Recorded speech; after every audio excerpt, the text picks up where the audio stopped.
Саламатсыздарбы, урматтуу бир туугандар. Кудайыбыздын тынчтыгы сиздер менен болсун.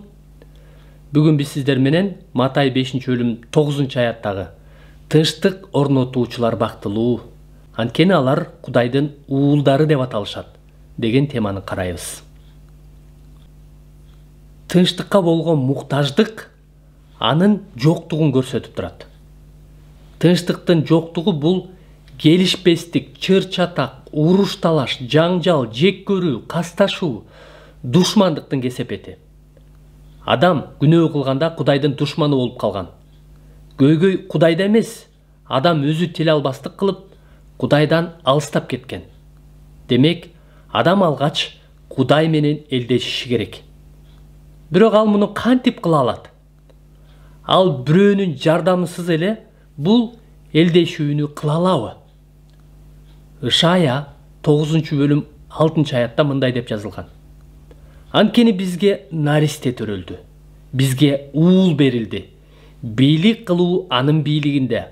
Ага кереметтүү, кеңешчи, күчтүү Кудай, түбөлүктүн атасы, тынчтыктын төрөсү деген ат коюлат. Бул сөздөр болжол менен 700 жыл мурун Ыйса Машаяк жөнүндө айтылган пайгамбарчылык сөздөр. Жана бул аяттан Ыйса Машаяк тынчтыктын төрөсү деп айтылган. Ыйса Машаяк тынчтыктын төрөсү. Римдиктерге жазылган кат 5-бөлүм 1 жана 10-аятта мындай деп жазылган. Ошентип биз ишеним аркылуу акталып, Теңирибиз Ыйса Машаяк аркылуу Кудай менен тынчтыкка ээбиз.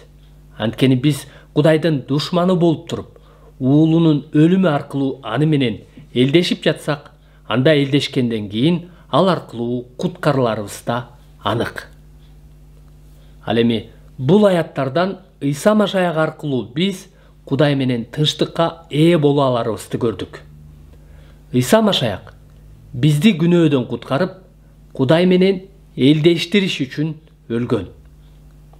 Анын өлүмү аркылуу Кудай менен биздин ортобуздагы душмандык талкаланып, элдешүү ишке ашты.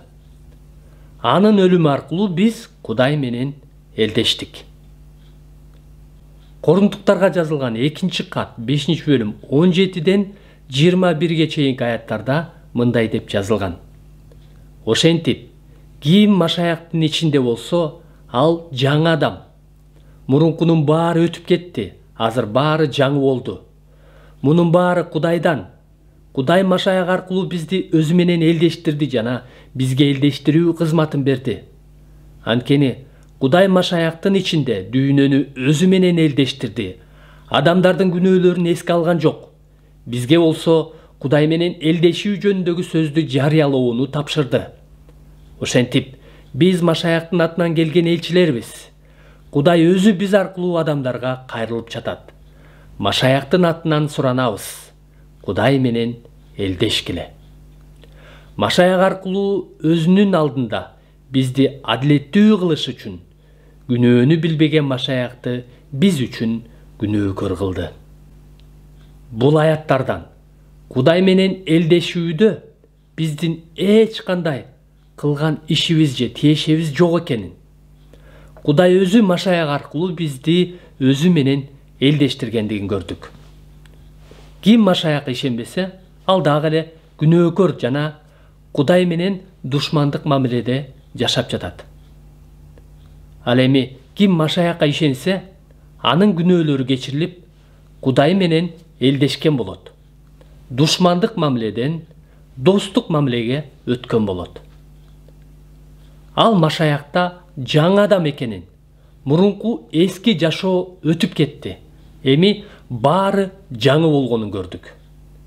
Ошондой эле бул үзүндүдөн Кудай менен элдешкен адамдын, Кудайдын тынчтыгына ээ болгон адамдын жоопкерчилигин көрө алабыз. Алардын жоопкерчилиги башка адамдарды да Кудай менен элдештирүү. 5-бөлүм 20-аятта мындай деп жазылган. Ошентип, биз Машаяктын атынан келген элчилербиз. Кудай өзү биз аркылуу адамдарга кайрылып жатат. Машаяктын атынан суранабыз. Кудай менен элдешкиле. Мына тынчтык орнотуучулар деп ушундай адамдарды айта алабыз. Сиз Кудайдын тынчтыгына ээсизби? Сиз Кудай менен элдештиңиз беле?